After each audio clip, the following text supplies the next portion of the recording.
మధ్య చైనా మాంజా వల్ల చాలామందికి యాక్సిడెంట్స్ జరుగుతున్నాయి. చైనా మాంజా అమ్మడం ఇల్లీగల్ అయినప్పటికీ చాలామంది అమ్ముతున్నారు. అవగాహన లేని వ్యక్తులు, చిన్నపిల్లలు ఈ చైనా మాంజాని కొంటున్నారు. చైనా మాంజా రోడ్ల మీద, చెట్ల మీద, గాలికి అటు ఇటు తిరుగుతూ ఉంటాయి. సో ఈ చైనా మాంజా మన కళ్ళకి ఈజీగా కనిపించదు. ఏ వ్యక్తి అయితే స్పీడ్గా వెళ్తున్నాడో టూ వీలర్ మీద, ఆ వ్యక్తికి ఖచ్చితంగా కట్ అవ్వడానికి అవకాశం ఉంటుంది. ఎందుకంటే ఈ చైనా మాంజులో గాజు పౌడర్ని వాడడం జరుగుతుంది. దీనివల్ల ఈజీగా డీప్ కట్ అనేది అవుతుంది.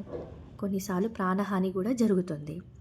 ఇవన్నీ జరగకుండా సేఫ్టీ ప్రికాషన్స్ తీసుకోవాలి.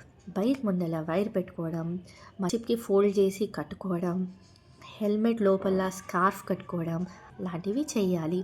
ఈ చైనా మాంజా వల్ల జంతువులు, పక్షులు కూడా చాలా ఇబ్బంది పడుతుంది. మనకు గొంతు ఉండి మనం ఇంత అవేర్నెస్ ఇస్తున్నప్పటికీ ఇంత ప్రమాదాలు జరుగుతున్నాయి.